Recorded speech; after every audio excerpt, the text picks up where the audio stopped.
प्रिय मित्रों, करौली शंकर महादेव को लेकर कुछ लोग भ्रमित हैं और उनका भ्रम भी उचित है, क्योंकि ऐसा तो आदि अनादि काल से होता चला आ रहा है। रामावतार में जिन लोगों ने प्रभु श्री रामचंद्र जी को साधारण राजकुमार समझा, दशरथ नंदन समझा और उनसे भिड़ गए, वो सारे मारे गए। और कृष्णावतार में भगवान श्री कृष्ण जी को जिन्होंने एक साधारण ग्वाला समझा, गाय चराने वाला समझा, यादव यदुकुल का समझा और उनसे भिड़ गए, कृष्ण भगवान ने उनकी अच्छे से बंसी बजा दी। लेकिन रामावतार में जिन्होंने भगवान श्री रामचंद्र जी को ईश्वर का अंशावतार माना, कृष्णावतार में जिन्होंने भगवान श्री कृष्ण जी को ईश्वर का अंशावतार माना और उनकी पूजा आराधना करी, उन लोगों की नैया पार हो गई। उसी तरह से करौली शंकर महादेव को कुछ लोग समझ नहीं पा रहे हैं। महान हैं, परम सिद्ध हैं, भगवान हैं। आज के कलयुगी मनुष्यों के लिए वो साक्षात देवों के देव महादेव हैं। उनको समझ पाना सबके बस की बात नहीं है। अगर करौली शंकर महादेव को समझना है तो आप लोगों से प्रार्थना है, करौली शंकर धाम में जाइए। वहाँ की महिमा तब समझ में आएगी जब आप वहाँ की प्रक्रिया अपनाएंगे, तब वहाँ की शक्ति समझ में आएगी और आप बाबा के दीवाने बन जाओगे।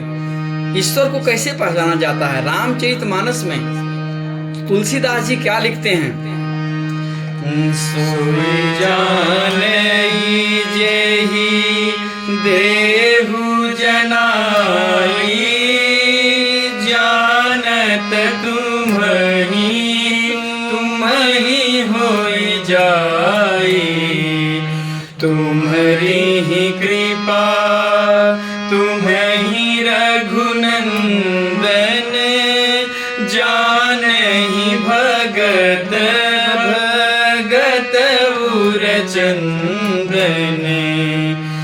मंगल भवन अमंगल हारी, द्रवहु सुदशरथ अजर बिहारी।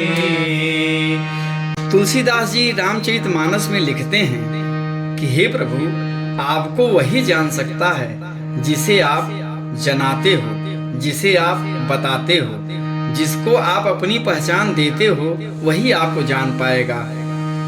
ठीक ऐसे ही करौली शंकर महादेव में है। करौली शंकर महादेव की कृपा बहुत महान है। करौली शंकर महादेव को वही जानेगा जिसको करौली शंकर महादेव जनाएंगे, बताएंगे। जो वहाँ की प्रक्रिया सच्चे दिल भाव से पूरी करेगा, वह समझेगा कि करौली शंकर महादेव धाम क्या है। प्रेम से बोलिए करौली शंकर महादेव की जय। प्रेम से बोलिए गुरु माता कामाख्या की जय। प्रेम से बोलिए राधा रमण मिश्र जी गुरु जी भगवान की जय। प्रेम से बोलिए संतोष गुरु जी महाराज की जय।